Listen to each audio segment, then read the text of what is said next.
Nasib baik sempat.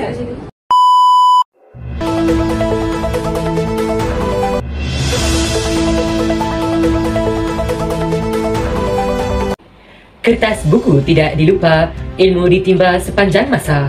Teknologi maju bantu semua, pendidikan negara semakin perkasa. Salam sejahtera dan salam Malaysia Madani diucapkan kepada para pendengar dan penonton TVPSS Semester. Izinkan saya untuk memperkenalkan diri sendiri. Saya Saktivel Vignesh, wartawan dari TVPSS Semester, ingin membuka bicara dengan rendah hati. Para penonton sekalian, bahan digital memainkan peranan penting dalam memperkasakan pendidikan negara dengan meningkatkan akses kepada ilmu pengetahuan, memudahkan proses pembelajaran dan memperkayakan pengalaman pembelajaran kepada para pelajar. Dalam era pendidikan moden, ramai pelajar menghadapi cabaran untuk memahami pengajaran melalui kaedah tradisional.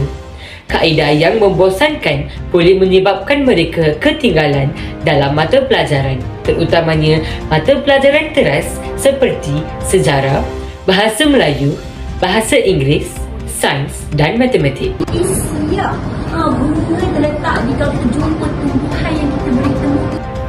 Apabila kaedah pembelajaran yang tidak sesuai diajarkan kepada pelajar cenderung, mereka akan mengalami kesukaran untuk memahami kandungan dalam buku teks.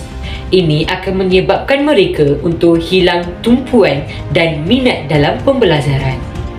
Ayah, cikgu dah ajar pun aku tak faham. Guna buku teks pun aku tak faham. Macam mana ni? Entahlah, aku pun tak tahu. Boleh ke kita dapat A ni?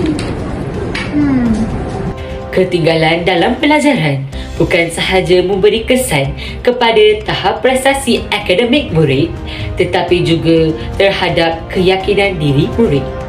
Mereka akan mula rasa rendah diri dan kurang bermotivasi untuk belajar. Bertiga, semua dekat sini kita nampak rakyat Sarawak dan Sabah ni dia nak hak ataupun autonomi khas untuk pembentukan Malaysia. Okey, jadi Namun, kini dapat penyelesaian. Bahan digital seperti video pembelajaran interaktif di platform seperti YouTube dan TikTok dapat membantu murid untuk memahami dengan lebih baik. Hasilnya, pelajar dapat memahami pelajaran dengan lebih jelas dan meningkatkan tahap prestasi akademik mereka.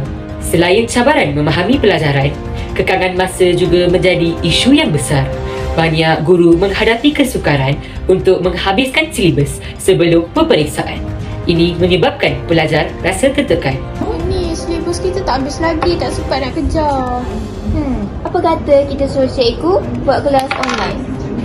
Setuju? macam kalau saya mengajar ni.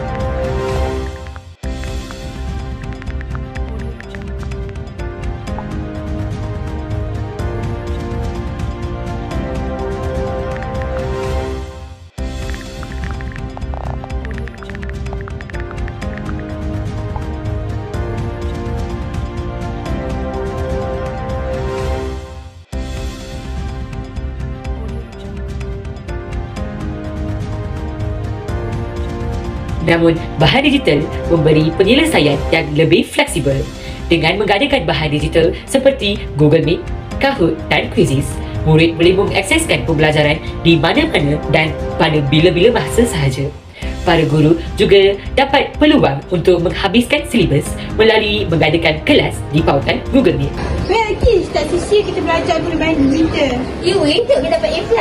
Yes! Bahan digital bukan sahaja membantu pelajar, tetapi juga memperkasakan sistem pendidikan negara.